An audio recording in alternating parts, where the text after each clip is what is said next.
నమస్తే, welcome to Leo. మనతో ఉన్నారు ఖమ్మం కార్పొరేషన్ డైరెక్టర్ అడుసుపల్లి శ్రీనివాస్ గారు. సార్ నమస్తే. నమస్కారం అండి. ఈరోజు తెలుగుదేశం పార్టీలో పెద్ద పండగ. వాస్తవానికి నారా లోకేష్ గారికి నేషనల్ వర్కింగ్ ప్రెసిడెంట్ ఇచ్చారు. సో ఇప్పుడు ఒక పోలికని చూస్తున్నారు. నారా లోకేష్ గారి యొక్క పొలిటికల్ ఎంట్రీ ఇప్పుడు నేషనల్ ఏదైతే వర్కింగ్ ప్రెసిడెంట్కి ఇచ్చారో దాన్ని దాకా ఆయన ప్రయాణం. అదేవిధంగా వైఎస్ జగన్మోహన్ రెడ్డి, ఎందుకంటే రాజశేఖర రెడ్డి గారి కొడుకు జగన్మోహన్ రెడ్డి, చంద్రబాబు నాయుడు గారి కొడుకు లోకేష్ గారు, ఇంకా లోకేష్ గారి యొక్క తాత కూడా ముఖ్యమంత్రే కాబట్టి.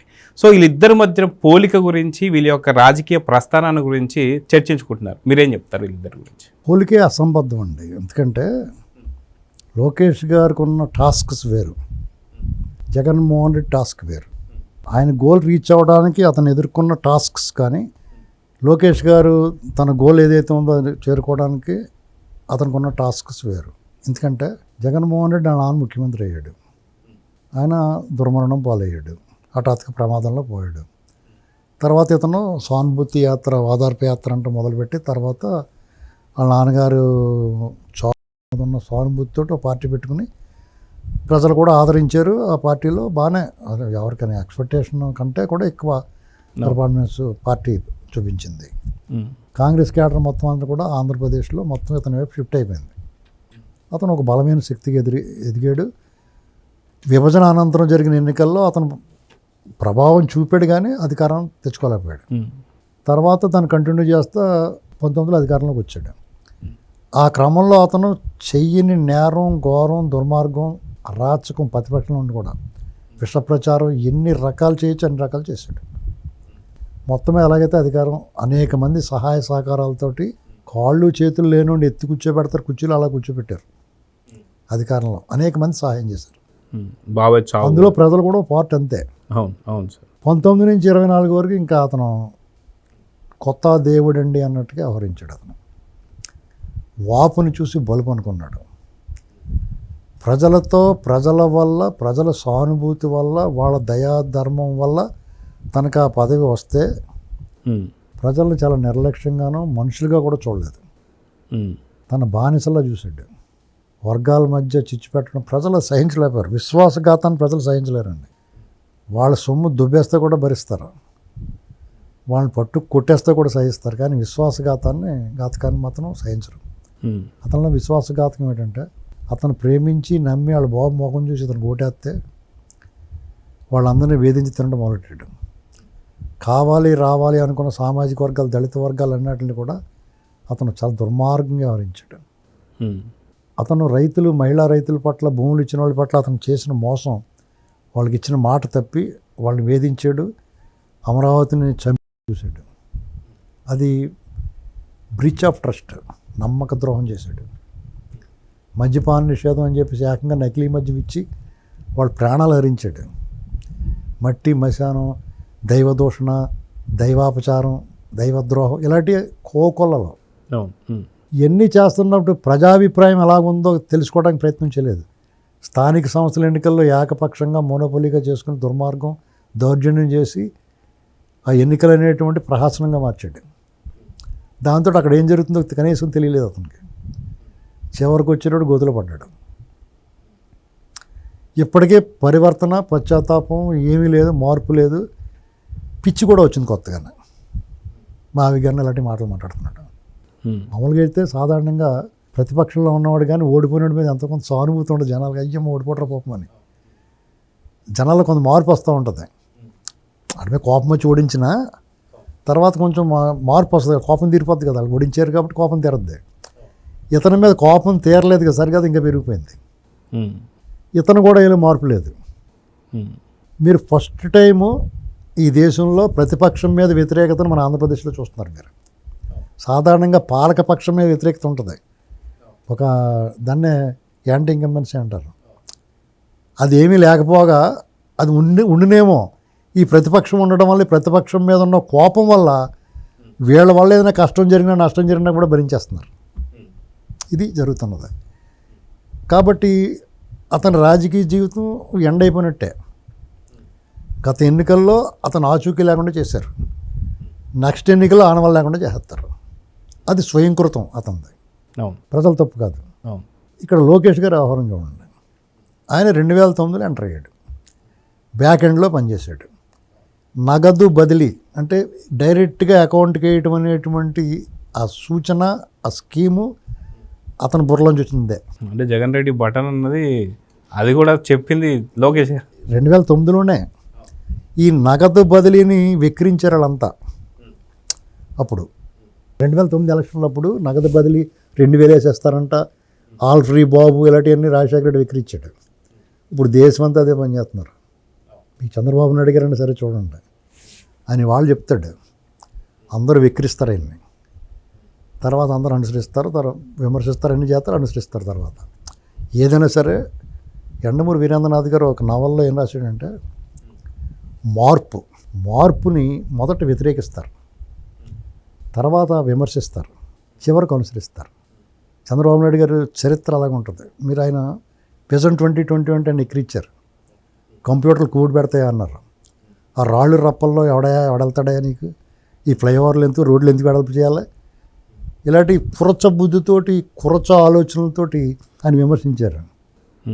ఆ వాళ్ళ ఆయన చర్యలు తీసుకోకుండా, ఆ పెట్టుబడులు పెట్టకుండా, తెప్పించకుండా, ఆ రకంగా ముందు చూపుతో ఆలోచించకుండా ఉంటే ఇవాళ పరిస్థితి ఏంటండి? ఇవాళ యాక్సెప్ట్ చేస్తున్నారు. 2020 అనేటువంటిది ఆ వాళ్ళ విజన్ డాక్యుమెంట్ ఏదైతే ఉందో కళ్ళ ముందు సాక్షాత్కరించింది. అలాగే లోకేష్ గారి విషయంలో కూడా ఈ నగదు బదిలీ గురించి చాలామంది విక్రించారు. నేను అవాళ అనుకున్నాను, ఈ బుర్రోడు చాలా గట్టి రాయలేటోడు మంచి బుర్రనోడు అనుకున్నాను నేను. అప్పుడు మాకేం తెలియదు కదా, తన గురించి ఏం తెలుసు, అప్పుడే బయటకు వచ్చాడు.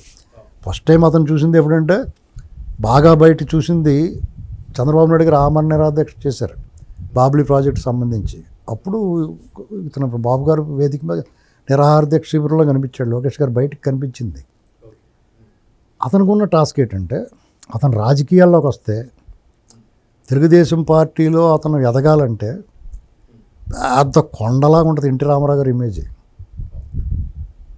విశ్వవిఖ్యాత నట సార్వభౌమ నందమూరి తారక రామ అని ఒక స్వామీజీ చేత కీర్తించబడ్డ ఎన్టీ రామారావు గారు, ఆయన సినిమా నటుడిగా, చలనచిత్ర నటుడిగా అతను ఆకాశం అంత ఎత్తి ఎదుగున్నాడు. ఆ ఇమేజ్ రాజకీయ నాయకుడిగా, ఒక పొలిటీషియన్గా కాకుండా సామాజిక విప్లవకారుడిగా పేరు తెచ్చుకున్నాడు ఆయన. నక్సలైట్లే దేశభక్తులు అన్నాడు. నక్సలైట్ల కన్నా ఎక్కువ బడుగు బలహీన వర్గాల కోసం పనిచేసిన ఆయన. తెలంగాణకు 2సారి స్వాతంత్రం ఇచ్చింది ఆయనే, తెలుగుదేశం పార్టీ. మన దేశానికి స్వాతంత్రం 47 ఆగస్టు 15 వచ్చింది. తెలంగాణకు స్వాతంత్రం విముక్తి ఎప్పుడు కలిగిందంటే 48 సెప్టెంబర్లో వచ్చింది. అది చాలలేదు, అప్పటికి ఇంకా గడీలు, దేవుడీలు, దొరలు, పటేళ్ళు, పట్వారీలు, ఈ పీడనం నుంచి ప్రజలకు విముక్తి లేదు.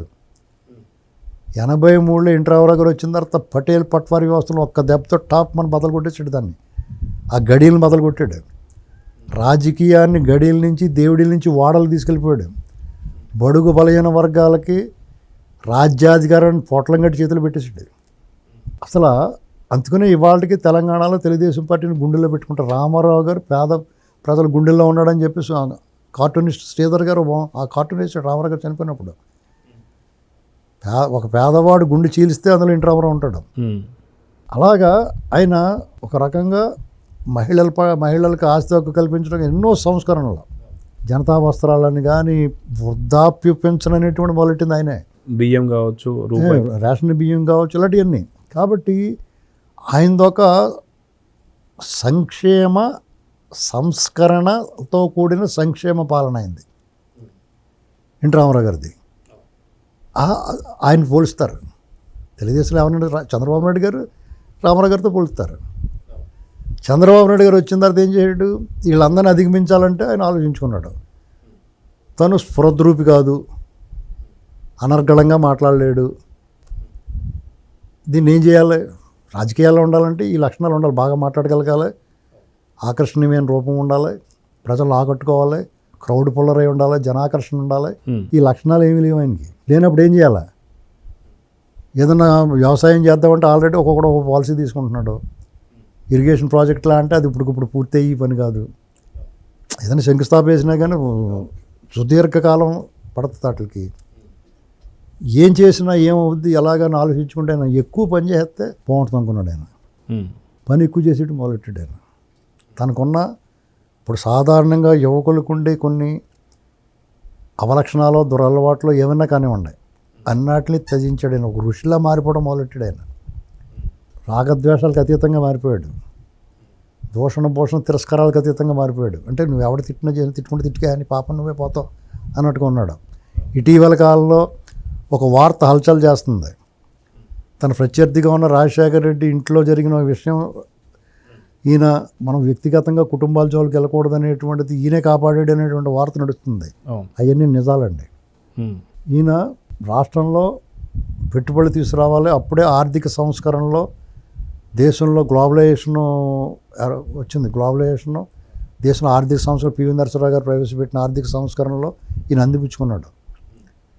విదేశీ పెట్టుబడులకి ద్వారాలు తెరిచారు. వాటిని అందిపుచ్చుకొని పెట్టుబడులు సాధించడం మొదలుపెట్టాడు. ఈయన పెట్టుబడుల కోసం కాళ్ళు అరిగిలా తిరిగాడు. వాళ్ళకి మౌలిక వసతులు కల్పించాలి, ఇవన్నీ రోడ్లు వెడల్పు చేయాలి. వచ్చిన వాళ్ళకి పెట్టుబడి పెట్టడానికి వచ్చిన వాళ్ళకి తీసుకెళ్ళి మురికి కోపాల్లో కూర్చోబెడితే ఎవడుంటాడు పారిపోతారు. వాళ్ళందరికీ వచ్చిన వాళ్ళకి సౌకర్యంగా ఉండాలి, ఇక్కడ ఉండాలనిపించాలి, పెట్టుబడి పెట్టాలనిపించాలని ఈ హైదరాబాద్ జంట నగరాలని 3 నగరాలు సైబరాబాద్ అనేటువంటి దాన్ని కొత్తగా సృష్టించారు. అతను మొత్తం అన్నీ ఆయనే కట్టడం. ఇప్పుడు విజయసాయి రెడ్డి లాంటి పనికిమాలిన వాళ్ళు మాట్లాడినట్టుగా ఈయన దగ్గరుండి ఏం కట్టడం. వాళ్ళకి మౌలిక వసతులు కల్పించి వాళ్ళకి భూమి ఇస్తే వాళ్ళే కట్టుకుంటారు.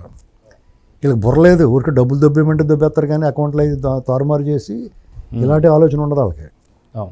ఇవాళ చూడండి, మీరు గచ్చిబౌలీలు చూడండి, అసలు దగ్గరుండి మీరే కట్టాలటన్నీ. దారి మార్గం వేయాలా, మార్గదర్శి అంటే ఏంటనుకుంటున్నారు, కూడా చెయ్యట్టుకుని రాడు, ఇప్పుడు ఇలా పోరా బాబు అని చెప్తాడు అంతే అక్కడ నిలబడి. అంతేగాని కూడా చెయ్యట్టుకు ఉండరు మీ కూడా చెంబట్టుకుని తోడొచ్చినట్టు.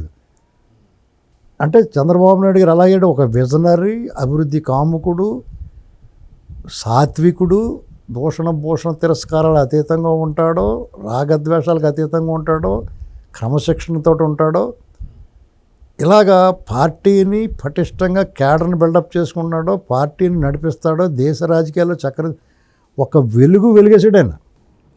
ఆయన ముఖ్యమంత్రి అయిన తొందరలోనే మొదట్లోనే మీకు 99లో పనిచేసే ముఖ్యమంత్రిగా పేరుతో ఆయన కేవలం ఆయన పనిచేసే ముఖ్యమంత్రిగా ఉన్న ఇమేజ్ తోటి గెలిపించుకున్నాడు ఆయన. తర్వాత సహజంగానే 10 ఏళ్ళు అధికారంలో ఉన్నప్పుడు వ్యతిరేకత ఉంటుంది. ఈ దేశంలో అన్ని పార్టీలు ఏకమైపోయి ఓడిచ్చారు అతను. రాజశేఖర రెడ్డి ఒకటి వల్ల ఏం కాలేదు, కాంగ్రెస్ వల్ల. దారిని పోయి కూడా నాకు పార్టీ ఉందని అనడానికి రా అని పెట్టేసుకున్నాడు. ఆ కూటమిలో సిగ్గు లేకుండా మీరు ఒకళ్ళ రండి, ముగ్గురు కాదు అని చెప్తారు వీళ్ళు. రాజశేఖర రెడ్డి 100 మందిని కూడా పెట్టుకున్నాడు. 2009లో కూడా మీరు నాతోటి ఉంటే కుదరతో మీరు అటేపుకి వెళ్ళి దెబ్బేసేయండి అని, లేకపోతే విడిగా ఉండి దెబ్బేసేయండి అని అలా రకరకాలుగా పంపించండి. కుట్రలే బతుకంతా నడదు. TDP fair game, Jagan batch foul game, ఇంకో పార్టీ ఉంది డబుల్ గేమ్. అర్థమైందండి? కాబట్టి ఇన్ని టాస్క్స్ ఉన్నాయి. ఈ బాలకృష్ణ వాళ్ళ మాంగారు లోకేష్కి 3 సార్లు ఎమ్మెల్యే. హిందూపురంలో ఆయన తిరుగులేదు. ఏనాడు ఏ పదవి అడగడం, అసలు ఆయన కోరుకుంటే ఏదైనా వస్తుంది. ఇటీవల కాలంలో సినిమాల్లో చివరి దశ ఇది ఒక రకంగా చెప్పాలంటే. అంటే నడి వయసు దాటి వృద్ధాప్యంలోకి వచ్చిన తర్వాత కూడా ఆయన సినిమాలు విపరీతంగా సూపర్ హిట్ అయిపోయి జనాలు విపరీతమైన ఆదరణ వచ్చేసింది. డబుల్ హ్యాట్రిక్ డబుల్ హ్యాట్రిక్లు అసలు ఆయన అంటే ఒక క్రేజు. అన్స్టాపుల్ తర్వాత బాలకృష్ణ కొత్తగా ఆవిష్కరించబడ్డాడు. జనాల్లో ఉన్న అపవాదులు అని తొలగిపోయినాయి. ఎంత కొండల్లాంటి వాళ్ళని ఆదని దాటుకుని ఇతను కనపడాలి. మామూలుగా ఇతను ఒక్కడే ఫ్రెష్గా వస్తే పర్లేదు. ఈ ఇమేజ్లన్నీ దాటుకుని రావడానికి అతను, పైగా ఇతను రాజకీయాల్లోకి వచ్చాడు. తర్వాత 2014లో మళ్ళీ ఎమ్మెల్సీ మంత్రి చేసాడు. అది బ్రహ్మాండమైన పెర్ఫార్మెన్స్ చూపించాడు. అతనికి అవార్డులు తర్వాత జగన్ గడ్డ సిగ్గు లేకుండా తీసుకున్నాడు. వీళ్ళకి వచ్చిన అవార్డులు పేర్లు మార్చేసి వాళ్ళు ఇచ్చిన స్కీములు రద్దు చేసినాడు. వాళ్ళు అవార్డులు తీసుకోకూడదు కదా, తీసేసుకున్నాడు. అయితే ఇది తీసుకుంటమే కానీ రిసీవింగ్ ఎక్కువ ఉంటుంది వాళ్ళ దగ్గర, ఇవ్వటం ఉండదు. కానీ ఈయన్ని లోకేష్ అత్యంత సమర్థుడు, మంచి విషయ జ్ఞానం ఉన్నవాడు, మంచి గట్టి బుర్ర ఉన్నవాడని ఎవరు గుర్తించారు తెలుసా? First YCP batch. అందుకని అతను టార్గెట్ చేశారు. అతను తిండిని, రూపాన్ని, మాట తీరుని. అతను విదేశాల్లో చదువుకుని వచ్చాడు. తెలుగు మీడియంలో ఉన్నవాళ్ళు తెత్త మేమమ్మ అంటున్నారు కూడా. తెలుగు స్పష్టంగా మాట్లాడమని చెప్పండి, ఎవడు మాట్లాడలేడు ఇప్పుడు. ఎందుకంటే ఆ భాష ఆ టీవీలోను లేదా సీరియల్స్లోను సినిమాల్లోనూ భాష మారిపోయింది. ఒకప్పుడు 25-30 ఏళ్ల క్రితం 40 ఏళ్ల క్రితం ఉండే భాష కంప్లీట్గా మీకు చేంజ్ అయిపోయింది. అలా పరిణామక్రమం. షార్ట్ లెవెల్లోకి వచ్చి ఇంగ్లీష్ లేకుండా మాట్లాడలేకపోతున్నారు ఎవడన్నా. అలాంటిది అక్కడి నుంచి చదువుకొచ్చినట్టు కొంచెం తడబడతాడు. దాన్ని విక్రించారు. వ్యక్తిగతంగా ఆహార్యాన్ని వ్యక్తిగతాన్ని రూపురేఖలాన్ని మొత్తం అన్నిటిని విక్రించారు. చాలా ఘోరంగా జుగుప్సాకరమైన ట్వీట్లు వేశారు, జుగుప్సాకరంగా ట్రోలింగ్ చేశారు. అయినా సరే వీళ్ళు వాళ్ళు ఏమీ చేయలేదు. నీ పాపను నువ్వు పోతావు వదిలేస్తారు. అదే తప్పు, వాళ్ళు చేసిన తప్పే అది.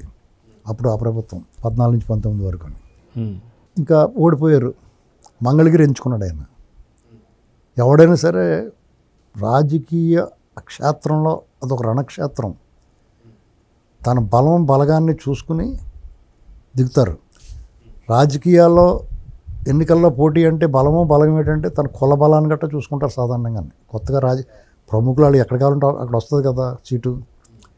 అటప్పుడు తను ఒక మినిమం గ్యారంటీగా స్ట్రాంగ్గా ఉండి చోట చూసుకుని నిలబడాలి. కానీ తెలుగుదేశం పార్టీ ఆవిర్భవించిందా 2 సార్లు గెలిచింది అక్కడ మంగళగిరిలో. ఎంఎస్ఎస్ కోటేశ్వరరావు గారు గెలిచారు 2 సార్లు అంతే. తర్వాత ఎప్పుడు గెలలేదు. సిపిఐకి పొత్తులో గెలిచింది కానీ మన పార్టీకి వెళ్ళలేదు టీడీపీ. అలాంటి చోట ఎంచుకున్నాడు. కులబలం అసలు లేదు. అలాంటి చోట ఎంచుకున్నాడు, ఓడిపోయాడు. రాష్ట్రం అంతా జగన్మోహన్ రెడ్డి గాలి వేసింది, రకరకాల అబద్ధాలు అనేక కుట్రలు చేశారు, ఓడిపోయాడు. ఓడిపోతే సాధారణంగా ఎవడన్నా అక్కడి నుంచి పారిపోతాడు. ఏమో మళ్ళీ దెబ్బ వేస్తారేమో బాబు అని. కానీ అక్కడే నిలబడ్డాడు, కలబడ్డాడు. అక్కడ ఉన్న ప్రజలు, అక్కడ రామకృష్ణారెడ్డి అని ఉండేవాడు ఎమ్మెల్యే. అతని పని ఏంటంటే రకరకాల వేషాలు కట్టి సోషల్ మీడియాలో ఫోటోలు రిలీజ్ చేస్తా, పొలాలకు వెళ్ళి పేడెత్తుదా, ముంత పట్టుకెళ్తారు కదా, అది తింటా తలపాగా చుట్టుకుని అతను వేసిన డ్రామాలు చూస్తుంటే కమలాసన్ కూడా సిగ్గుపడిపోయి థియేటర్ బాబు నాకు పోటీ వచ్చి అతను అక్కడ ఆ పని మీద అతను ఉంటే ప్రజలందరూ కూడా లోకేష్ని అడిగేవారు అతను ఏమైనా పని కావాలంటే. రోడ్లు కావాలన్నా ఏం కావాలన్నా, అన్నా క్యాంటీన్లు కావాలని, ఇవన్నీ ఇతను బాధ్యతగా. ఇతను ఓడిపోయిన చోట అతను వర్కింగ్ ఎమ్మెల్యేగా పనిచేశాడు. ప్రజలు కూడా ఇతన్ని ఎమ్మెల్యేగా భావించారు. ప్రతిపక్షంలో ఉన్న ఓడిపోయిన సరే అక్కడ 90,000 మెజార్టీతో నెగ్గిన వెళ్ళిన తర్వాత వీళ్ళందరూ మాటలు దాడి చేశారు, విక్రించారు ఓడిపోయినందుకు. ప్రతి ఓడి మాట్లాడడమే. తనను తాను మార్చుకున్నాడు. రూపురేఖ లావణ్యాలు మారినాయి. తిండి విషయంలో క్రమశిక్షణ, మాట తీరు మారింది. అతను స్పష్టంగా ట్రాన్స్ఫర్మేషన్. సడన్గా ఓ రోజు ఫోటోలు రిలీజ్ చేస్తే ఎవరైనా సినిమా హీరోలాగా అనిపించాడు.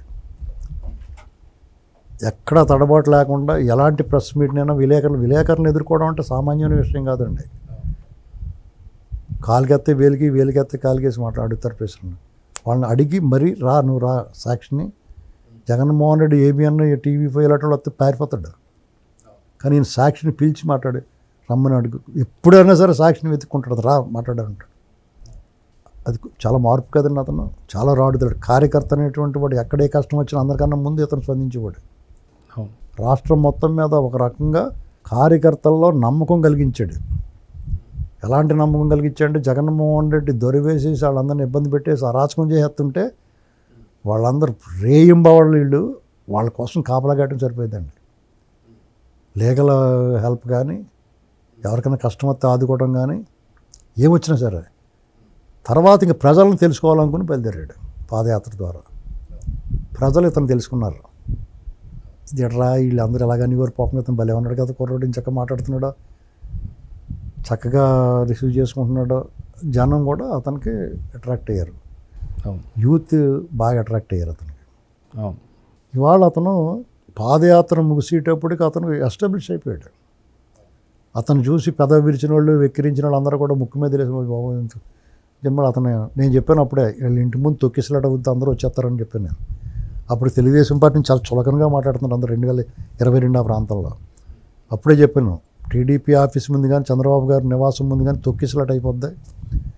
ఈ కుర్రోడు నాయుడు కొడుకు నాయకుడు అయిపోతాడు నా వాళ్ళే చెప్పాను నేను. ఎందుకంటే అతని తీరు, నేను 2-3 సార్లు కలిసినప్పుడు మాట్లాడినప్పుడు ఆయన వే ఆఫ్ టాకింగ్, జనంలో కలిసిపోవటం, మనల్ని ఇంప్రెస్ చేయటం అనేటువంటిది, మనల్ని ఆటోమేటిక్గా అతను చూసిన తర్వాత అతను మాట్లాడిన తర్వాత ఇటు మన కుర్రోడు రా అనిపించేలా ఉంటాడు. పక్కిన కుర్రోడు ఉంటారు కదా మాట్లాడుకుంటాం, ఆ టైపు ఆ రెస్పెక్ట్ ఇవన్నీ చూసిన తర్వాత డెఫినెట్గా అతను ఎస్టాబ్లిష్ అయిపోతాడు. ఆ గర్వంగానే ఏమి లేకపోవటం బాగా అనిపించింది. అది నిజంగా నిరూపించుకున్నాడు అతను. ఇవాళ అతను జాతీయ కార్యనిర్వాహక అధ్యక్షుడు అయ్యాడంటే అది చంద్రబాబు నాయుడు గారు కొడుకు అవటం వల్ల, తెలుగుదేశం పార్టీ అతని చేతిలో ఉండటం వల్ల కాలేదండి. అది సాధించుకున్నాడు అతను. కఠినమైన శ్రమ, కఠోరమైన దీక్ష, క్రమశిక్షణ ఎన్నటికి వెరసి అతనికి అది వచ్చింది. ఇది అంత ఈజీగా ఏం రాదండి. చాలామంది అంటారు చంద్రబాబు గారు అబ్బాయి కాబట్టి పార్టీ ఆడదే కాబట్టి ఇచ్చారంట. అంత ఈజీగా తెలుగుదేశం పార్టీలో కుదరదు. యాక్సెప్ట్ చేయరు పబ్లిక్. క్యాడర్ యాక్సెప్టెన్స్ కోసం అతను క్యాడర్ యాక్సెప్ట్ చేసే వరకు ఆగి వాళ్ళు యాక్సెప్ట్ చేసి ఇలా చేసుకుని వాళ్ళని ఒప్పించి మెప్పించి నేను అండగా దండగా ఉంటానని వాళ్ళకి నమ్మకం కలిగించిన తర్వాత ఆ పదవి తీసుకున్నట్టు ఇవాళ అందరూ కూడా శభాష్ అంటున్నారు. ఇప్పుడు ఎన్టీ రామారావు గారు ఉన్నారు, తెలుగుదేశం పార్టీ ఆయనే వ్యవస్థాపక అధ్యక్షుడు. ఈ పార్టీ క్యాడరు ఒకనొక దుష్టశక్తి వల్ల, ఒక ఎండిపోయిన ఖర్జూర పిక్క వల్ల, ఆ పార్టీకి చీడబట్టేత్తం వల్ల రామారావు గారిని వద్దనుకున్న పార్టీ ఇది. చంద్రబాబు నాయుడు గారి మీద కోపం వస్తే అలిగేసి ఇంట్లో కూర్చుంటే పార్టీ ఓడిపోయిన ఒప్పుకున్నారు, కానీ వాళ్ళు అలక తీరలా. మళ్ళీ చంద్రబాబు నాయుడు గారిని అక్రమంగా అరెస్ట్ చేస్తే నిశ్శబ్దంగా మారిపోయినప్పుడు నిశ్శబ్దాన్ని బద్దలు కొట్టారు కార్యకర్తలు. ఎక్కడెక్కడి నుంచో వచ్చేసి మళ్ళీ పార్టీని భుజాల మీద మోసి తిరుగులేని విజయాన్ని ఇచ్చారు. కాబట్టి తెలుగుదేశం పార్టీ కార్యకర్తల యాక్సెప్టెన్స్ అంత ఈజీగా రాదండి. అది సాధించుకున్నాడు లోకేష్ గారు. ఇది కారణం. అంతేగాని ఆ పార్టీలో ఉండి నాకు వచ్చేద్దలే పార్టీలో ఉంటే వారసుడిగా వచ్చేద్దని చాలామంది వారసుడు పనికి మాలిన మాటలు మాట్లాడుతున్నారు. అది అతను ఆ రేస్లో, ఆ పోటీలో తనను తాను నిరూపించుకుని సాధించుకున్నాడు. సో చూద్దాం సార్, ఖచ్చితంగా మీరు అన్నట్టుగా జగన్మోహన్ రెడ్డికి ప్లస్ నారా లోకేష్ గారికి ఉన్న తేడా చాలా స్పష్టంగా అయితే వివరించారు. సో చూద్దాం జరగబోతుంది. నమస్తే. Please subscribe to Leo News for more videos.